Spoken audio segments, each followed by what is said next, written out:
Good morning, everyone. Today I'm going to speak with you about TAVR, transcatheter aortic valve replacement, what it means to do TAVR in the modern era, and I want to give you some insights about what goes behind the scenes in a TAVR consult. I have no conflicts of interest to disclose. Here are some learning objectives. We're going to compare and contrast the different TAVR platforms, including balloon expandable and self-expanding valves, and their respective advantages and limitations. We'll evaluate patient selection criteria for TAVR versus SAVR, incorporating factors such as age, surgical risk, valve anatomy, and patient preferences. We'll develop lifetime management strategies for aortic valve disease, incorporating sequencing of TAVR and SAVR interventions over a patient's lifespan. We'll recognize common procedural and post-procedural complications of TAVR, their incidence rates, and management strategies. We'll understand basic components of pre-procedural CT imaging to assess aortic root anatomy, including annular sizing, coronary height, sinus dimensions, and calcification patterns. Will identify high-risk anatomic features for coronary obstruction and describe preventive strategies, including chimney stenting, shortcut, and basilica procedures. Will analyze unique considerations for TAVR in bicuspid aortic stenosis, including morphologic classification, risk stratification, and sizing modifications. And we'll assess the feasibility and limitations of TAVR for pure aortic regurgitation, including dedicated device platforms and anatomic requirements. By the end of this talk, you'll be able to answer questions that are pertinent for counseling patients about the procedure. What valve types exist for TAVR? Choosing between TAVR versus SAVR. What complications can we expect? How to strategize lifetime sequencing. How to address coronary obstruction. What we look for on pre-TAVR CT. What about TAVR for bicuspid AS? And TAVR for aortic regurgitation, the latter two of which have traditionally been within the realm of surgical aortic valve replacements. We'll start with the basics. What valve types exist for TAVR? The Edwards sapien valve is a balloon expandable valve. It is compressed and placed over a balloon just like a coronary stent is. When it is advanced to the correct position, the balloon is inflated, expanding the stent frame until it holds on to the patient's aortic annulus. Once it is inflated in position, it is irretrievable. The Sapien 3 Ultra provides a longer, coarser skirt compared to the Sapien 3 in order to reduce the paravalvular leak. The drawback of the balloon expandable approach is higher risk of aortic annulus rupture and higher risk of coronary artery obstruction. Here you see it being inflated while rapid pacing occurs, and here you see the valve delivery system being removed after deployment of the valve.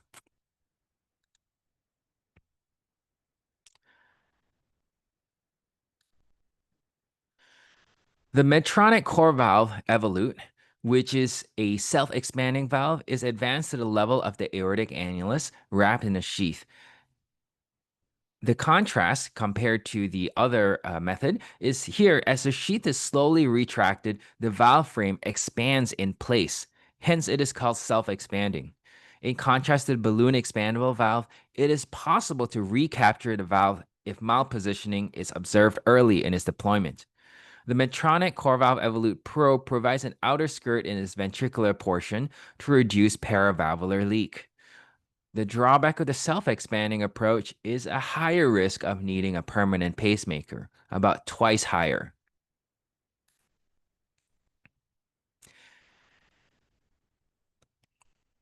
There are a range of valves for TAVR that exist other than Edwards Sapien and Medtronic core valve Evolute, which take up approximately 3/4 and 1/4 of the US market.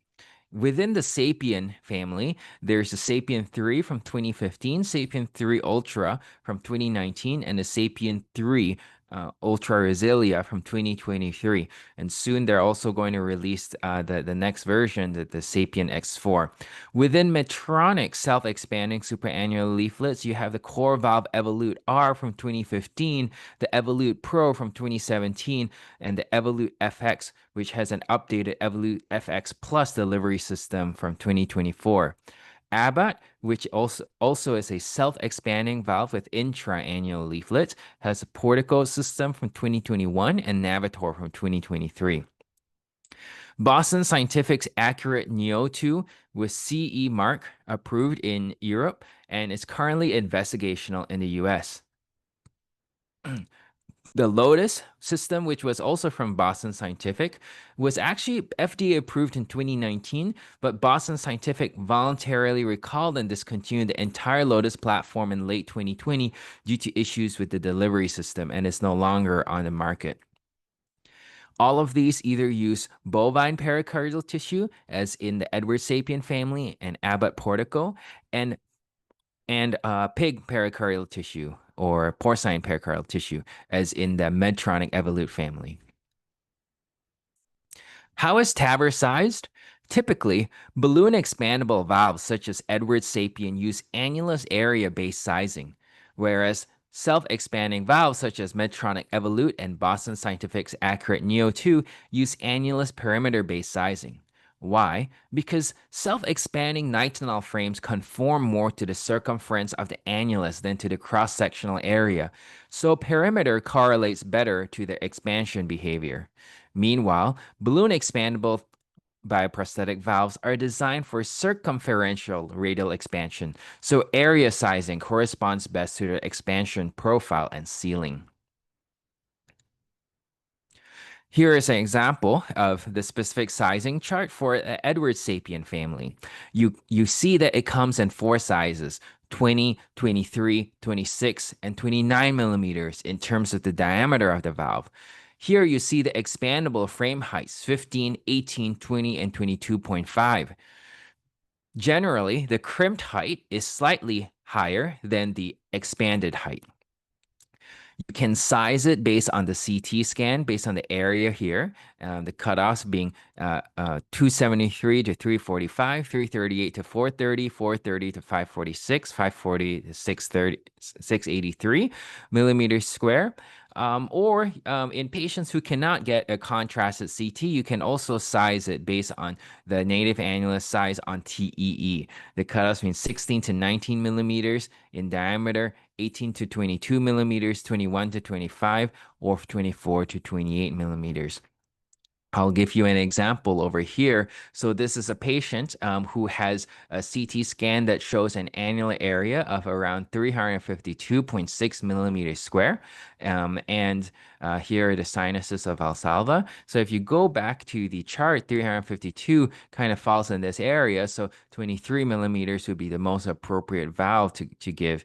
There are many other considerations. There's about 20 other factors that goes into how we decide what is the most appropriate valve and how high to deploy it at in terms of the volume and the position. But the overall the simplified version is that based on this area of 352, that this is the appropriate size sizing, 23 millimeters. And so this is a little animation or pick stitch of a deployment of our 23 millimeter valve. You can see the most striking thing about pre and post this procedure is in our pre-gradients. You can see the gradient of 80 millimeters of mercury was reduced to none. And I think that is one of the most wonderful things about doing TAVR. TAVR has evolved significantly from inception in 1985 to 2025. You have much more sizes. You can treat more patients with differing anatomies and many different companies who are also in this space. You have a smaller delivery profile, reduced vascular complications with access and bleeding, larger and better fitting skirt leading to reduced paravalvular leak. Improved implanting technique leads to a lower rate of left bundle branch block and pacemaker implantation, more user-friendly devices, which leads to increased procedural efficiency and consistency, more experience. We're now able to perform valve and valve, and in some cases also valve and valve and valve TAVR. Advances have allowed us to do even TAVR explant and leaflet modification, which I'll touch upon, such as a shortcut or in basilica. And now we have multi-center RCTs, multi-society guidelines, and position statements. Moving on from valve types, choosing between TAVR versus SAVR, that's a big question. First of all, we need to figure out, is AVR, aortic valve replacement of any kind, indicated? There's no question that aortic valve replacement is indicated in symptomatic severe AS, which is defined as having a maximal velocity of 4 meters per second or more, aortic valve area of less than 1 centimeter square, or mean pressure gradient of 40 millimeters of mercury or more. In patients with asymptomatic severe AS, aortic valve is also indicated if there is either EF less than 50%, decreased exercise tolerance or fall in systolic blood pressure on exercise stress testing, critical AS with a peak velocity more than 5, systolic PA pressure more than 60, confirmed by right heart cath, severe aortic valve calcification with a rate of valve stenosis progression more than 0.3 meters per not millimeters, meters per second per year, or markedly elevated BNP confirmed with repeat tests, which almost everyone has. This is from the AHA-ACC guidelines from several years ago. Of note, the ESC just released new valve disease guidelines this year in 2025, which actually lowers the threshold. So anyone with asymptomatic severe AS can actually gets to have an aortic valve replacement without meeting these specific bullet points. Now, how about the choice between TAVR or SAVR, surgical aortic valve replacements? There are many factors that goes into it. One of it is age and life expectancy. Having an older age patient, especially 80 and higher, or having a shorter life expectancy favors TAVR. Whereas having a younger age, less than 65 years old, or a longer life expectancy favors SAVR. If the patient has a limited life expectancy, that favors palliation. What about the valve anatomy? Having a calcific AS of a tri-leaflet valve, that favors TAVR. Bicuspid aortic valve traditionally has favored SAVR, but in the second last section of this talk, I'll talk about how TAVR for bicuspid aortic valve is becoming increasingly common. If there's subaortic calcification in the LVOT or rheumatic valve disease, or an overly small or overly large aortic annulus, that favors SAVR.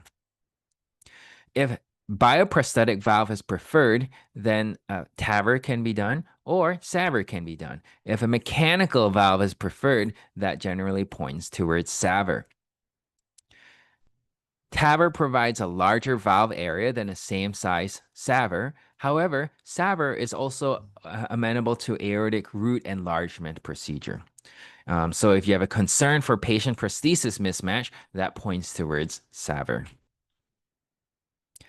Many patients also have concomitant valve disease, especially concomitant mitral regurgitation with aortic stenosis or concomitant tricuspid regurgitation with aortic stenosis. Less common is mitral stenosis. You can see that doing SAVR is pretty convenient. If you have to address multiple valves, you can do both the aortic replacement as well as the mitral replacement or tricuspid replacement in the same open heart surgery. So that gets a class 1 indication in green for all of this. But less commonly, you can also do stage valve replacement. So you can do a TAVR followed by either a clip, which is edge-to-edge repair, or replacement via transcatheter mitral valve replacement or transcatheter tricuspid valve replacement. The indication isn't as strong, but it is certainly a growing practice as patients prefer having percutaneous procedures. Other important things to look at is the pattern of calcification. If you have severe calcification of the ascending aorta, a porcelain aorta, that favors TAVR instead of SAVR. If you have severe aortic dilation, especially 5 centimeters or more, that favors surgical aortic valve replacement. So you can address the aortopathy together with the aortic valve. If you have severe primary MR, meaning severe degenerative MR, that favors SAVR. If you have severe CAD, high syntax score requiring CABG, also favors SAVR. Septal hypertrophy requiring myectomy, also favor SAVR. Although these days it's also possible to do aortic an alcohol septal ablation together with in conjunction. So these are not hard indications for SAVR. If you have irreversible severe LV systolic dysfunction on the verge you know, of end-stage disease that can favor palliation, or severe MR attributable to annular calcification that can also favor palliation. In terms of non-cardiac disease, if a patient has severe lung, liver, or kidney disease, mobility issues that increase post-procedural risk of sternotomy, or if they're very frail, surgeons will hesitate to take those patients for open heart surgery, but they may be candidates for TAVR in that situation. Meanwhile, if you have severe dementia or severe multi-organ dysfunction or symptoms that are likely attributable to non-cardiac conditions, those could be arguments in favor of palliation. The estimated procedural and surgical risk is also important to estimate, especially with the STS risk score. If the surgical risk is high and the TAVR risk is low to medium, that favors TAVR. Whereas it's also possible to have a high TAVR risk and a low surgical risk. For example, if somebody has a very dilated aortic aneurysm, that actually gives you a high TAVR risk, and that may favor SAVR instead. It's possible to have a prohibitive SAVR risk and TAVR risk, and that could point you towards favoring palliation. If you have a history of previous chest irradiation or prior cardiac surgery with at-risk coronary grafts, or the need to avoid repeat sternotomy, that can favor TAVR. Whereas if you have a low coronary ostial height or particular features of the valve anatomy or annular size is too small or too large that precludes TAVR, that can favor SAVR. If you have vascular access that does not allow for transfemoral TAVR, you need to discuss either doing alternative access TAVR, such as transcarotid TAVR or a transaxillary TAVR, or doing open heart surgical aortic valve replacements. It's important to discuss goals of care and patient preferences and values.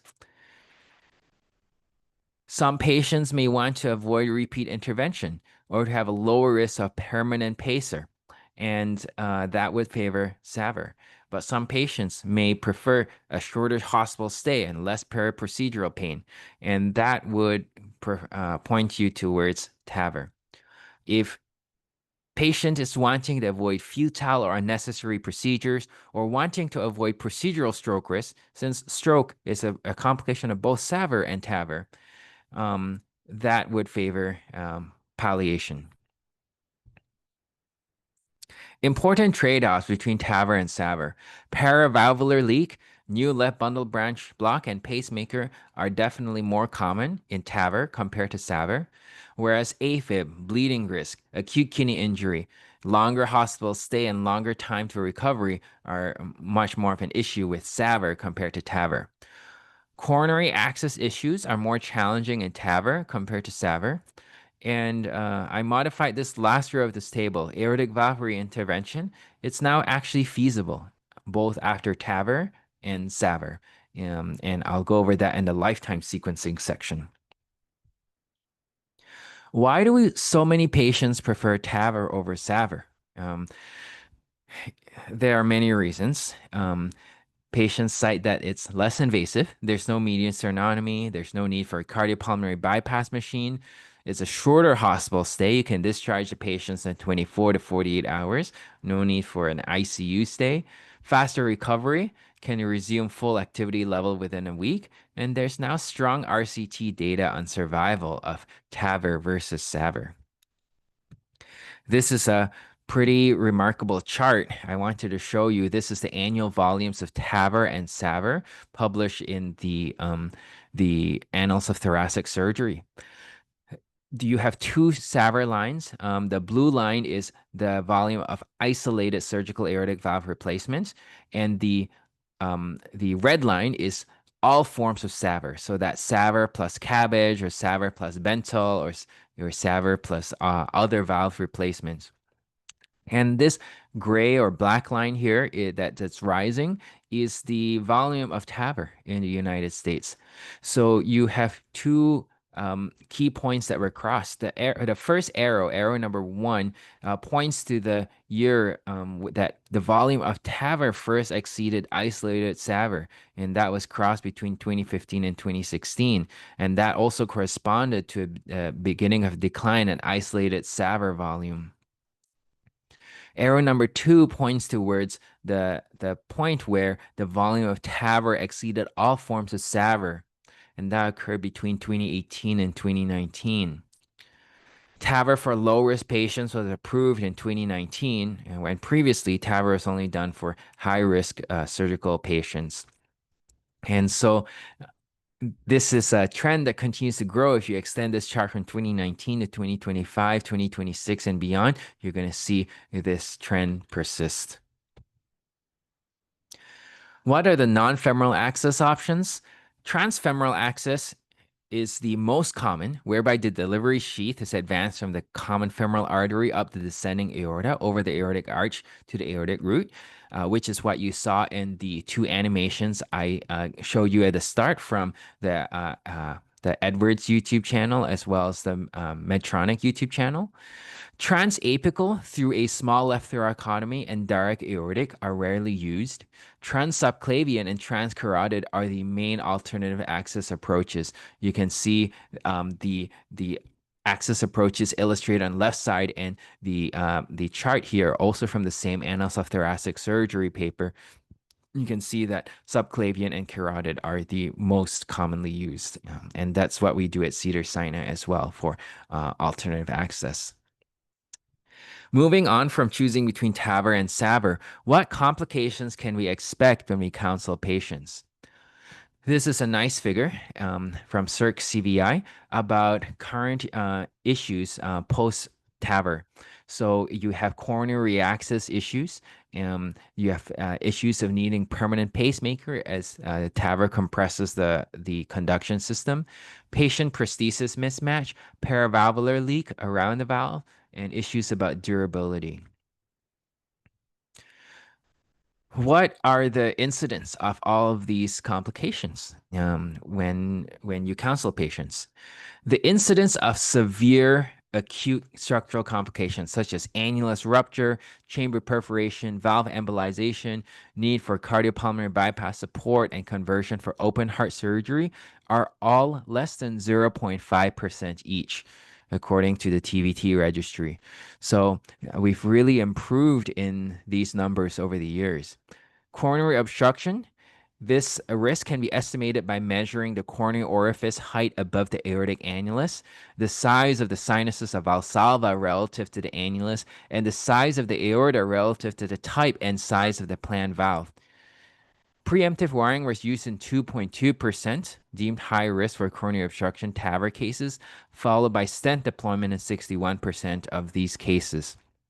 So I don't really have a statistic for you to say what percent of TAVR patients have coronary obstruction because with careful pre-planning, now these patients are getting preemptive wiring and preemptive coronary protection. So 2.2% is the statistic to give you for the risk of having coronary obstruction requiring preemptive protection. How about access-related vascular complications? Transfemoral access-related vascular complications, such as pseudoaneurysm or aneurysm, occur in 1.5%. The incidence of this has decreased over the years due to the use of ultrasound-guided common femoral access and the use of suture-based vascular closure devices, such as Perclose. The need for a pacemaker due to high-degree AV block or prolonged pauses or arrest occurs in 6% of balloon expandable valves and 17% of self-expanding valves, with an overall national rate of 11% among TAVR. So it's important to make patients be aware of this so they're not completely caught off guard after the procedure. And this occurs due to trauma to the membranous septum. Bleeding occurs in 5%. Stroke occurs in 2%. Although We all wish that cerebral embolic protection during TAVR works. It's FDA approved, but unfortunately, the evidence base from these large scale trials shows that it's more mixed. And hopefully, we get more evidence in the future behind this. But right now, the indication for cerebral embolic protection is kind of um, hanging in there. Acute kidney injury occurs in 1%, and endocarditis occurs in less than 1%. In terms of the risk of pacemaker, this is a nice paper by Jilai Howie and Jack Interventions, talking about how the device landing zone lies adjacent to the conduction system. So compression can cause atrioventricular block, and the most modifiable, important modifiable factor of this complication is the implant depth. Deeper implants increase the risk of new left bundle branch block and permanent pacemaker. So their Midas approach, or minimizing depth according to the membranous septum approach to device implantation, aims for a pre-release depth in relation to the non-coronary cusp of less than the length of membranous septum, as measured as planned by the CT. And they showed that they this technique actually works. It can reduce the risk of a pacemaker implantation. What about long-term complications? Moderate or severe paravalvular regurgitation occurs in 1.5%. The incidence has decreased over the years due to improvements in CT-based assessment of annular dimensions to optimize valve size, newer generation valve designs which incorporate external wraps to fill gaps and promote flush contact with the annulus, and intra-procedure recognition of PVR and use of post-dilation strategies. What about patient prosthesis mismatch, which is the condition where the effective orifice size, orifice area of a normally functioning prosthesis is too small in relation to the patient's body size, leading to higher mortality and heart failure rehospitalization? Moderate PPM occurs in 25%, and severe PPM occurs in 12%. Now, beware in TAVR, when people talk about PPM, sometimes it refers to a permanent pacemaker, sometimes it refers to patient prosthesis mismatch. In this case, we're referring to patient prosthesis mismatch. How long does TAVR last? Another common patient question. Before we can answer that question, we need to define what lasting means. There are four types of bioprosthetic valve dysfunction: structural valve deterioration, non-structural valve deterioration, thrombosis, and endocarditis. Structural valve deterioration, or SVD, refers to intrinsic permanent changes of the prosthetic valve, such as calcification, leaflet fibrosis, tear, or flail, leading to deterioration and/or hemodynamic dysfunction. Non-structural valve deterioration, or NVD, refers to any abnormality not intrinsic to the valve itself, such as intra or paraprosthetic regurgitation, prosthesis malposition, patient prosthesis mismatch, or late embolization leading to degeneration or dysfunction. Data from currently available randomized trials suggest that the medium and long-term durability of TAVRs is satisfactory compared to SAVR. But it's difficult to perform a true comparison, especially with mortality, because SAVR is typically given to much younger patients than TAVR traditionally, and the definitions of each component of bioprosthetic valve dysfunction, especially the definitions for SVD, were not standardized until recently.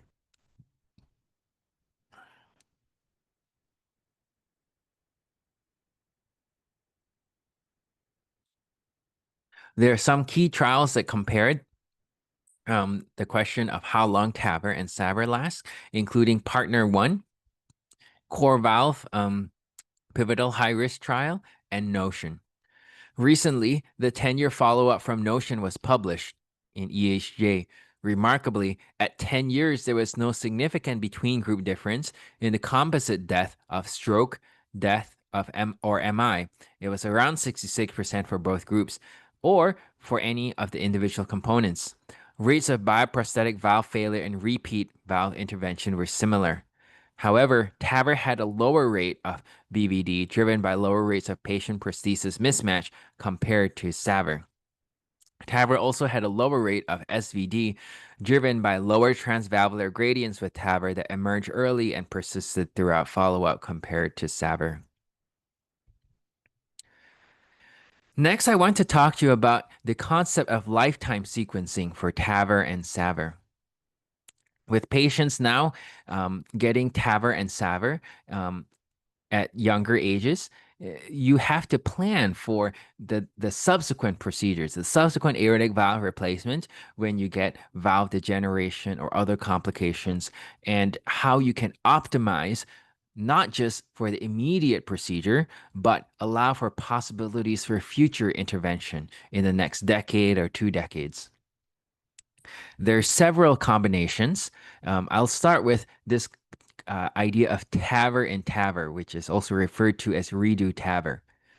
Redo TAVR can achieve high procedural success with low complication rates in appropriately selected patients, but anatomical constraints make it infeasible in a sizable minority, often because of coronary obstruction risk or sinus sequestration. The neoskirt that's created by pinning the first valve's leaflets open with the second valve is central to redo planning. If the functional neoskirt extends above the coronary ostia and there is not enough sinus volume to allow flow around it, patients become vulnerable to obstruction or to loss of coronary access. Hemodynamic performance after TAVR in TAVR is generally favorable compared with valve TAVR in SAVR, with a lower incidence of high residual gradients, although gradients are more common when the index valve failed due to stenosis rather than regurgitation. So overall, the pro of this approach, TAVR and TAVR, or even TAVR and TAVR and TAVR if necessary, is that you get no sternotomy in your entire lifetime, but it may not be feasible in all patients. You have a risk of patient prosthesis mismatch or coronary obstruction. The next possibility is TAVR explant to make way for SAVR after a TAVR. Explantation of a TAVR valve is a complex operation with substantial early and 1-year mortality, and it frequently requires aortic root or ascending aorta replacement because the frame can endothelialize into the aortic wall, particularly beyond 1 year, and especially with self-expanding devices. Surgeons say it's really difficult to try and extract, especially the self-expanding devices such as Evolute in open heart procedure. The main indications for explantation have been endocarditis, SVD, significant paravalvular leak, and severe patient prosthesis mismatch or delayed migration. Redo TAVR is often excluded in these cases because anatomy is unfavorable or because the failure mode cannot be addressed with another transcatheter implant. Contemporary registry data indicate that early outcomes after explantation are worse than after redo TAVR. So explantation surgically should be reserved for scenarios where a transcatheter solution is unsafe or ineffective. What about TAVR in SAVR? In properly selected patients, TAVR in SAVR has better short-term outcomes than redo SAVR, which makes it attractive in older or higher risk patients. However, valve carries a higher risk of coronary obstruction compared to TAVR and native valves, and is also more prone to high residual gradients in small surgical valves. Bioprosthetic valves increasing obstruction risk include supraannular surgical valve position, high leaflet profiles, and stentless or external leaflet stented valves. Anatomical factors include low coronary heights, narrow sinotubular junction, and small sinuses. There are some index surgical decisions that can lower the subsequent valve risk, specifically root enlargement at a original SAVR, when anatomically reasonable, can provide the sinus and STJ dimensions that make valve safer and more hemodynamically effective. Patients in whom the index surgical valve has a small diameter, internal diameter, for example, less than 20 millimeters internal diameter, are predisposed to having patient prosthesis mismatch after valve. So whenever possible, the index surgery should target an implant of at least 23 millimeters to reduce this risk. Compared to valve, Redo SAVR, meaning SAVR after SAVR, is associated with higher short-term mortality and morbidity and longer hospital stays, but it does risk the risk of coronary obstruction and PPM and positioned can better position the patient for a safe valve-in-valve TAVR and SAVR after SAVR as a third procedure, which is more relevant in younger, low-risk patients with unfavorable valve-in-valve anatomy. The main con is that it requires a second sternotomy, which can be very hard on patients. And you want to think, especially if they have concomitant coronary artery disease, you want to figure out if that can be addressed within one of these two sternotomies. This is a beautiful chart of the different combinations of TAVR and SAVR over a lifetime. You can see, red and blue, these dotted lines are the female and male, respectively, the life expectancies. And what are the possibilities for two procedure and three procedure sequencing and the considerations for invasiveness, coronary access, and one more procedure. So I encourage you to read this paper in EHJ by Windecker et al., which patients with aortic stenosis should be referred to surgery rather than transcatheter aortic valve implantation. Of central relevance to all of these discussions is the importance of a heart team. Heart team, which consists of a clinical cardiologist, an interventional structural cardiologist, a cardiac surgeon, imaging specialist, a cardiovascular anesthesiologist, nurses, valve clinic coordinator, all working together in order to make these decisions in a collaborative manner. Some important points I want to drive home about decision making to steer the index choice. Overly huge or extreme annular dimensions at either end of the current THV instructions for use. The overly huge annular dimensions that exceed TAVR sizing charts would be better served by surgery, including stentless solutions. On the other hand, having very small annuli does raise the risk of severe patient prosthesis mismatch after both SAVR and TAVR, unless the surgeon enlarges the annulus or route to accept a larger device. Heavy annular or LVOT calcification increases the risk of paravalvular regurgitation and annular injury with TAVR, and therefore often favors SAVR, where calcium can be debrided and a sutured prosthesis precisely fixed. Non-calcified valves, as in some rheumatic disease, provide a poor anchor for bioprosthetic valves and are currently best handled surgically, while dedicated TAVR platforms are still being evaluated for such anatomies. Complex bicuspid anatomy, especially when accompanied by ascending aortic dilation or aneurysm, often favors SAVR because surgery can address the aortopathy and because transcatheter deployment may be asymmetric, which could affect long-term durability. Mixed valve disease or complex coronary artery disease, for example, left main or high syntax scores, tends to favor surgical solutions so that concomitant repairs or bypass grafting can be performed at the same sitting. High predicted risk of coronary obstruction at the index procedure, low coronary heights, narrow sinuses, tight STJs, small VTC distances, or bulky culprit leaflet calcium, which I'll show you in pictures later, should push the team towards SAVR in patients with long life expectancy because bailout maneuvers such as basilica or chimney stenting are not yet routine standards for decades-long durability, especially if you have a young patient who is going to need a subsequent aortic valve replacement in the next 2 or 3 decades.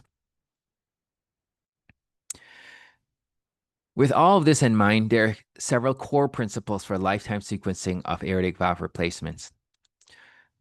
The first aortic valve intervention determines many of the constraints and possibilities for all subsequent interventions over a patient's lifetime.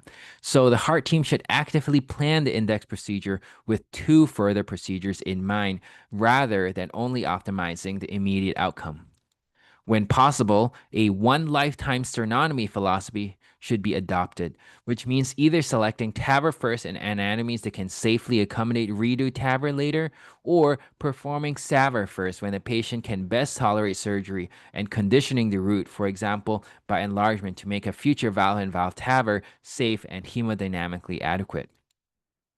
If future valve-in-valve or redo TAVR is likely, select devices and implant depths that shorten the eventual neoskirt, align commissures, and preserve coronary access.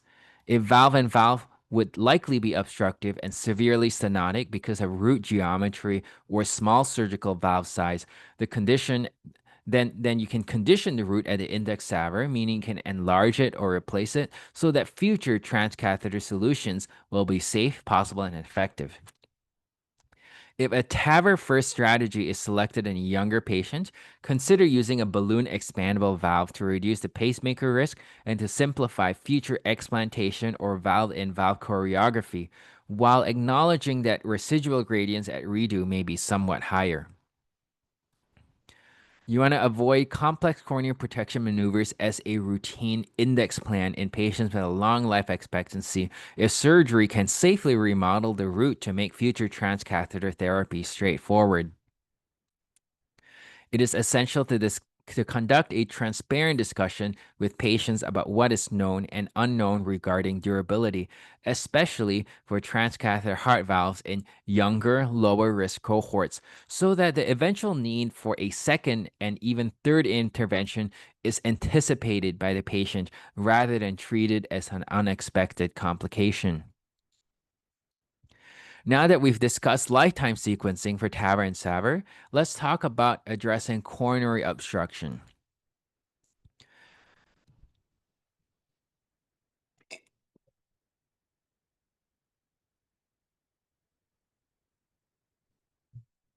Coronary artery obstruction is likely when there's low coronary height. Some textbooks say less than 12 millimeters, some say less than 10 millimeters. Narrow sinus of Valsalva width, less than 30 millimeters, and virtual valve to coronary artery distance, less than 4 millimeters. The coronary height from the annulus to the coronary ostium is not as relevant in valve-in-valve TAVR as is the VTC, or virtual valve to coronary artery distance. This is the distance. You can see here this very nice image illustrated coronary ostium height in this blue arrow here from the annulus to the coronary ostium, and this yellow here is the VTC. So the VTC, virtual to coronary distance, is the horizontal distance between the virtual ring of the fully expanded anticipated valve to the coronary ostium. You need to pay attention to whether the valve is going to be tilted, i.e. non-perpendicular, with respect to the coronary ostium. If the valve is tilted, it may obstruct the ostium or not obstruct the coronary ostium, depending on which direction the tilt is towards. Also, a non-tilted valve can still obstruct the coronary ostium if the aortic root is non-capacious, meaning it's very tight here with a narrow sinotubular junction. You can use the sinus of Valsalva dimension in millimeters and subtract the diameter of the fully anticipated valve. You can divide by 2 if you assume the valve will be seated in the center. A VTC of less than 3 millimeters is high risk. Intermediate risk is 3 to 6 millimeters, and low risk is more than 5 millimeters. Using a cutoff of 4 millimeters for the VTC to the left coronary ostium has been shown to predict coronary obstruction with a sensitivity of 85% and specificity of 89%. I want to note that there is more than one mechanism for TAVR-induced coronary obstruction. Deficient sinus is when you have direct coronary obstruction by leaflet, when the sinus of Valsalva is obliterated or effaced. A sequestered sinus is when you have indirect coronary obstruction, where the leaflet blocks the entire sinus of Valsalva. That's rare in native aortic valve disease. These first two, sequestered sinus and deficient sinus, are amenable to leaflet modification via basilica or shortcut, but the latter 5 are not. You have mass effect, which is obstruction of the coronary ostium by a leaflet mass, typically a calcific nodule. You can have extrinsic compression by aortic hematoma, which can be intramural or extramural. And the TAVR skirt or commissure, obstruction from the fabric skirt or commissural post on the implanted TAVR device can also cause issues. And embolization, that's when you have dislodgement of thrombotic or degenerative material. Then you can also have stent deformation or thrombosis. And in this particular item, we're not talking about the valve stent, we're talking about the coronary stent. So, snorkel or chimney coronary stents are implanted to prevent or treat coronary ostial obstruction, which I will show you in the picture in the next slide. And these can be subject to extrinsic compression and abnormal flow conditions as well. The most common approach to prevent coronary artery obstruction is to block the leaflets from blocking the coronary ostium using a snorkel or chimney technique. In this nice illustration from a review in Jack, in step one, it shows an undeployed coronary stent appropriately sized for the shaft of the left main artery and with sufficient length to extend back in the ascending aorta up to the level of the sinotubular junction. It's parked in the mid left anterior descending coronary artery before deployment of the transcatheter heart valve. So you want to park it inside first. And then in step two, during the transcatheter heart valve implantation, the guide catheter is backed out into the ascending aorta over here. And in step three, if coronary blood flow is determined to be compromised after deployment of your valve, then the undeployed stent can be carefully retracted from the LAD beyond the coronary ostium and up to this displaced stenotic aortic leaflets and subsequently deployed. If post-dilatation of the transcatheter heart valve is required, then simultaneous kissing balloon inflation can be performed between the THV and the chimney stent to avoid deformation of the chimney stent. And then, of course, this is your final result, which you should do a final angiographic assessment. In the chimney registry, which is chimney stenting for coronary occlusion during TAVR, they showed that if you had coronary protection in place, mortality remained the same as the general population undergoing TAVR. I mentioned that there are also techniques to modify leaflets when you have risk of coronary obstruction. Basilica is a method that addresses this via electrical modification, electrical cutting of the leaflets. We can see in panel E and F over here. And shortcut is a way to address the leaflets via mechanical cutting. Now, I want to briefly touch upon part A and B of this picture here. So, several slides ago, I told you about deficient sinus and sinus sequestration, and you can see that illustrated over here. Here's the deficient sinus, here's sinus sequestration, where the leaflets of the old valve are not necessarily blocking the ostium itself, but it blocks access to the ostium as well as blocks flow of blood to the ostium. So, both are bad. Now that we've talked about coronary obstruction, let's go over other things that we care about on the pre-TAVR CT.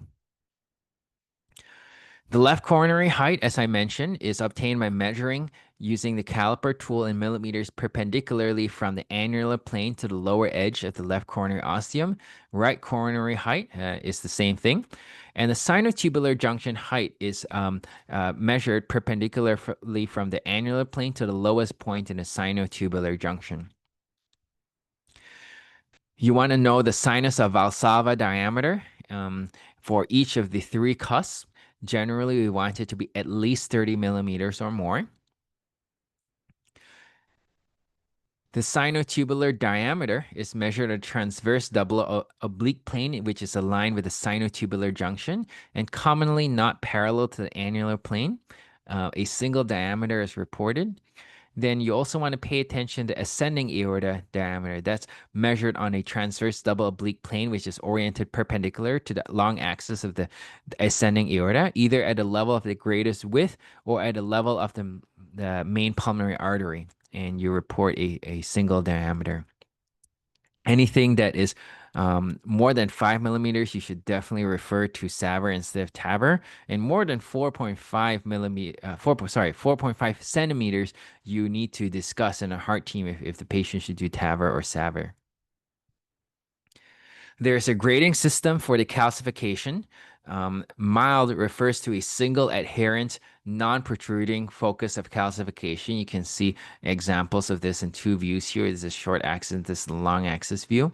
Moderate refers to two or more nodules of calcification, or a single nodule with limited protrusion into the annular or subannular lumen.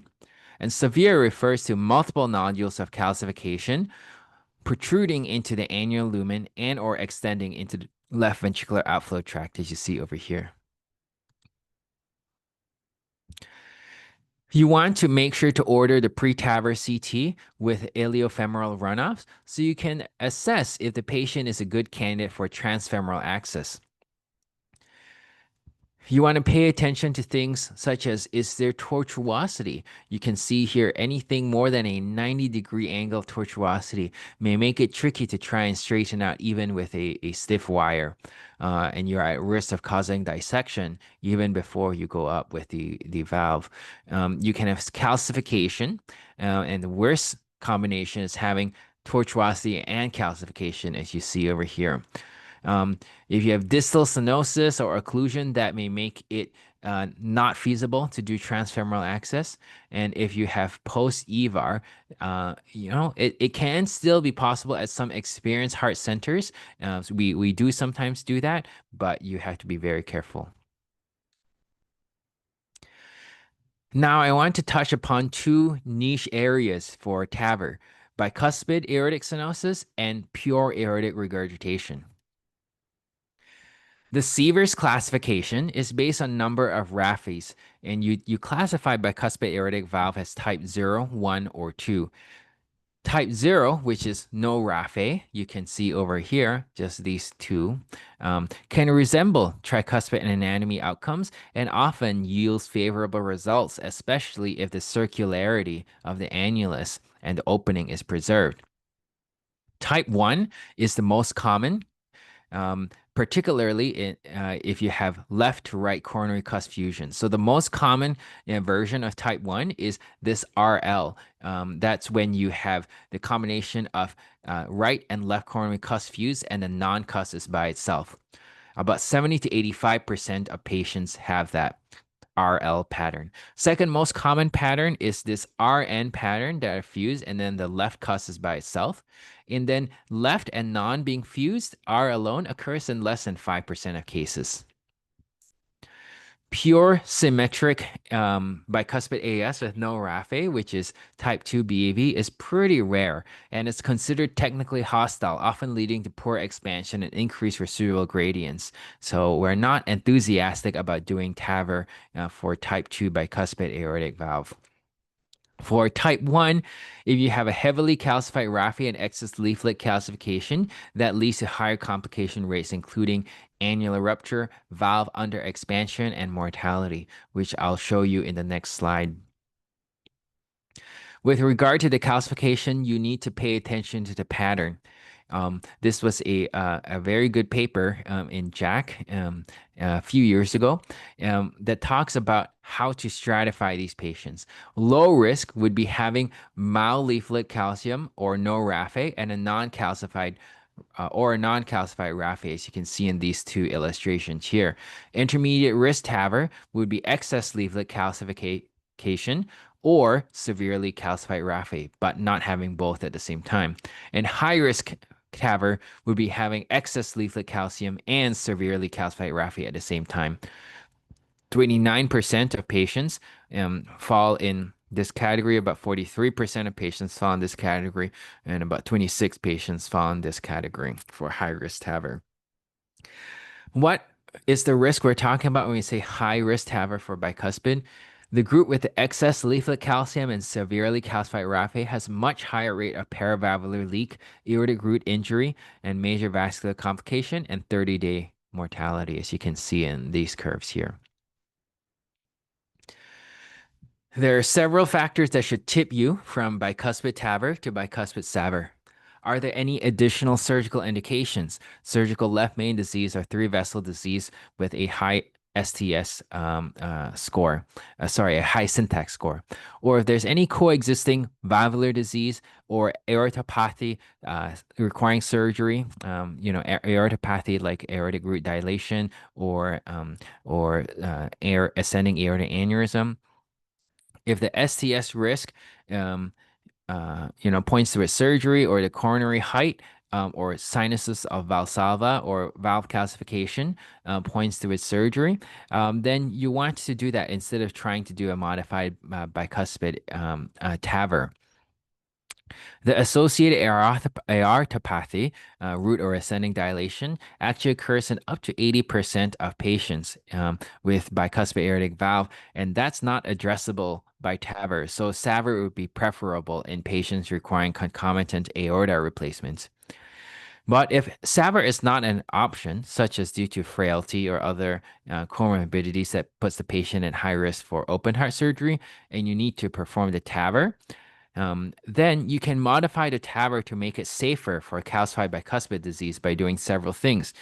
You can use cerebral protection, such as Sentinel or Protembo, although the evidence for that is really hanging in the works right now.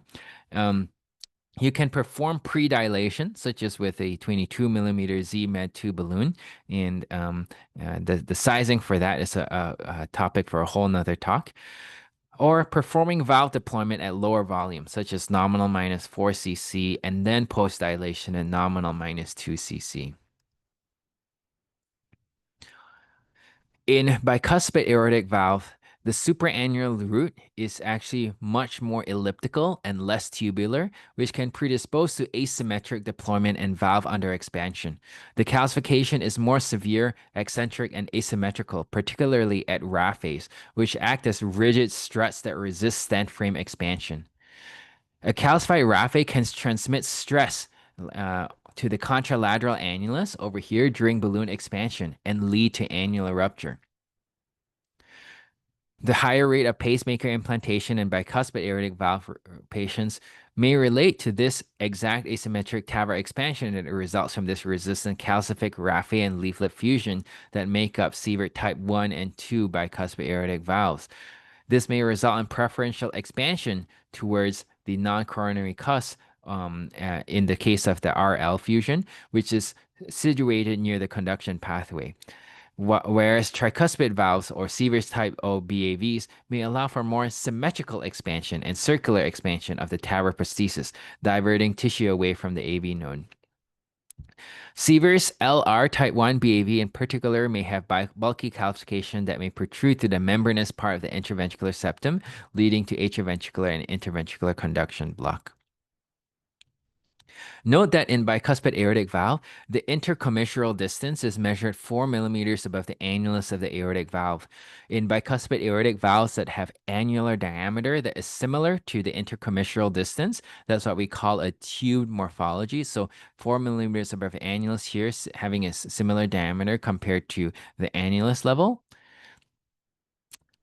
Or if you have the morphology where it is smaller than the intercommissural distance, there's a flared morphology here where this is smaller than this, then it is okay to proceed with sizing based on annular diameter as if it was tricuspid aortic stenosis. But if you have bicuspid aortic valves that have an annular diameter that is larger than the intercommissural distance, sizing the TAVR valve based on the annulus can lead to aortic root rupture or device under expansion because there simply isn't enough room between calcified bicuspid commissures to accommodate the valve that was sized using the larger annulus. In these instances, you should consider sizing the valve based on the dimensions at the commissural level, 4 millimeters above the true annulus. If the intercommissural distance is small, consider downsizing one valve size lower, then add volume, or do nominal sizing but remove volume. If there's increased annular supraannular calcium, also consider doing the same. Several points I want to hit home for decision making for bicuspid TAVR versus SAVR. Patients with bicuspid aortic valve are often younger, so lifetime planning is especially important.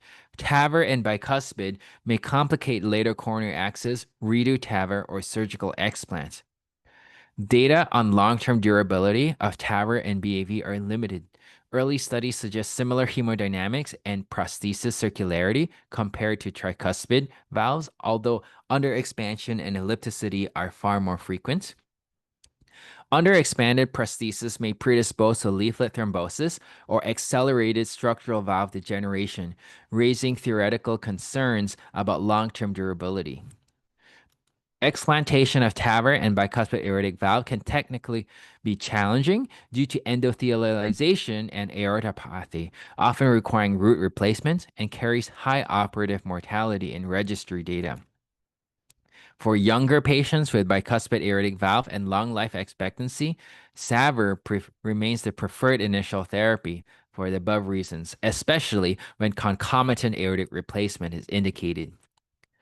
SAVR should be favored in younger patients, less than 70, in those with concomitant aortopathy, ascending aorta 45 or more, or 50 millimeters or more, depending on your center's experience, in type 1 BAV with heavily calcified raphe and in anatomies at high risk for coronary obstruction or annulus rupture. TAVR is reasonable in older patients and those with high or prohibitive surgical risk and in anatomies without severe raphe, calcification, or aortic dilation. Type O bicuspid valve with preserved circularity and type 1 BAV with incomplete or non-calcified raphe are the most favorable morphologies for TAVR among bicuspid valve. And of course, CT-based calcium quantification and localization are particularly important in BAV because eccentric bulking and raphe calcification strongly influence device expansion and complications. Now we can move on to the very final topic I want to talk to you about, which is TAVR for pure aortic regurgitation. It's a new frontier. Contemporary TAVR valves were designed for calcified AS, where calcium provides anchoring and fluoroscopic landmarks. In aortic regurgitation, especially pure AR, the lack of calcium, the larger elliptical annuli, high stroke volume, and root dilation remove those advantages. AR patients who are sent for TAVR often have bigger aortic dimensions than aortic stenosis, an annular area of 283 to 884 millimeters square, perimeter 60 to 106 millimeters, and larger sinus of Valsalva and ascending aorta, pushing beyond some AS-based device sizing charts or instructions for use. The added presence of aortic aneurysm in AR carries worse midterm outcomes, and marked aortopathy may be better suited for surgery even if the valve itself looks transcatheter friendly. So it's very important to consider that. These anatomic and physiologic features raise the risk of malposition, migration or embolization, paravalvular leak, conduction injury, mitral interaction, and conversion to surgery. Early AR series reported valve migration or embolization near 20% with TAVR and higher, far, far higher than the 0.1% seen with AS because it doesn't have that calcified AS to hold on to, no calcium to grip. So oversizing is mandatory to anchor and seal. Most operators target somewhere between 10 to 25% oversizing by perimeter or area depending on the platform. There are several cool new valve technologies I want to mention that are designed specifically for aortic regurgitation.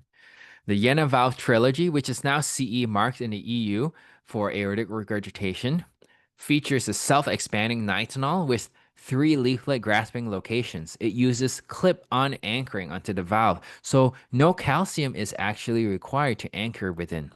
It has supraannular leaflets, large open cells for coronary access, and a low sealing height of around 5 millimeters to mitigate a coronary risk. The treatable annulus perimeter for a Jena valve trilogy is 66 and 90 millimeters. It comes in sizes of 23, 25, and 27 millimeters, which they just refer to as small, medium, and large. The early readout of the Align AR pivotal trial in the US is quite promising. The device success is around 96.7%, a low 30-day mortality of stroke of 2.2%, moderate PVL or higher occurred in just 0.6%. The new PPI, pacemaker implantation rate was initially 24%, but it came down to 14% in later cases after technique improvements. I also want to make you aware of the J valve, which is a new valve that's approved in China. The US feasibility study is ongoing. It's also a self-expanding valve with three U-shaped anchor rings that grasp leaflets within the sinuses. This one has no recapture after final release. The treatable annulus perimeter is 57 to 104 millimeters, which is a broader size span than a Jena valve. The North American transfemoral compassionate use valve trial has had a 100% procedural success in the most recent cases after design and selection refinements with no moderate or higher AR at 30 days.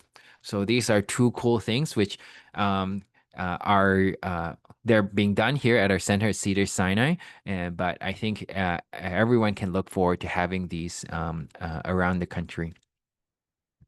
Here, I just want to show you the Jena valve that we deployed a couple of weeks ago, and the improvement of the regurgitation for after deployment the Jena valve pre and post. And here you can see, the clip-ons as well as the large struts which do not obstruct coronary access. Very large annuli are much more common in AR, and so this is a flow chart from an article from Canadian Journal of Cardiology, which I think is um, um, very helpful. So you want to check whether the area and perimeter exceed the instructions for use for the traditional TAVR valve. For example, Sapien S3 nominal is 683 and less. Evolute 34 covers a diameter of up to 30 millimeters. And remember, overexpansion can be done, but it has its limits and trade-offs. Dedicated AR systems that mechanically capture the native cusp by clip-on anchoring can solve the calcium anchoring and minimize the paravalvular leak and migration issues without relying on calcium. And early results are markedly better than off-label AS use in AR. If dedicated AR devices are available in your region, such as Jena Valve Trilogy in Europe, they are preferred for inoperable or high-risk pure AR because anchoring is leaflet-based and PVL migration rates are low. In conclusion, I want to give you several important take-home points. Lifetime management matters. The first intervention should preserve coronary access, minimize neoskirt height, and keep options open for redo TAVR or valve-in-valve when longevity is expected. The one lifetime sternotomy philosophy should inform initial valve choice. 2, TAVR in TAVR can achieve high success, but is limited by sinus sequestration and coronary access. Valve-in-valve TAVR and SAVR risk high gradients in small surgical valves.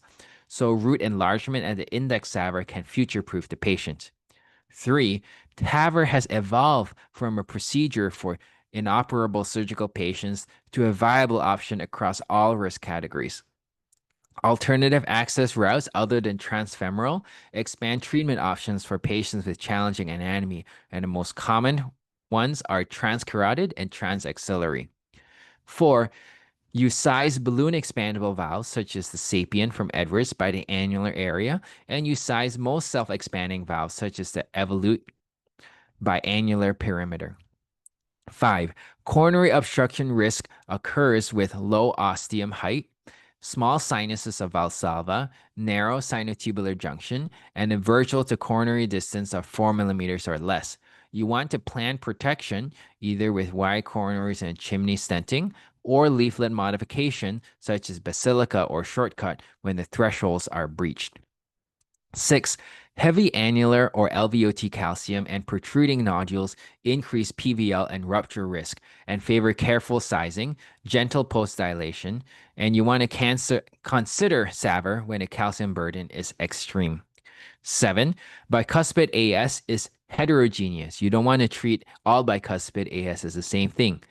Type 1 bicuspid AS in a CVIC classification that has calcified raphe and excess leaflet calcium both carries higher risk of PVL, under expansion, rupture, and patient prosthesis mismatch. Consider the commissural level sizing when the intercommissural level distance, the intercommissural distance is smaller than the annulus diameter. In pure aortic regurgitation, point 8, conclusion, point 8, I mean, in pure aortic regurgitation, the lack of calcium, larger or elliptical annuli, and high stroke volume predispose to malposition and migration or embolization. Dedicated devices such as the Yana valve and J valve, where available, mitigate anchoring issues. And 9, conduction disturbance is device and depth dependent. Shallower, commissure-aligned implants and attention to the membranous septum length, such as the Midas approach, can reduce patient prosthesis match. With that, we've gone over a whirlwind tour of the topics that go behind the scenes when a TAVR consult is performed. We talk about what valve types exist for TAVR, choosing between TAVR and SAVR, what complications we can expect, how to strategize lifetime sequencing, how to address coronary obstruction, what to care about on the pre-TAVR CT, what about TAVR for bicuspid AS and TAVR for pure aortic regurgitation. I hope that you found that talk helpful. Please be sure to follow for future talks.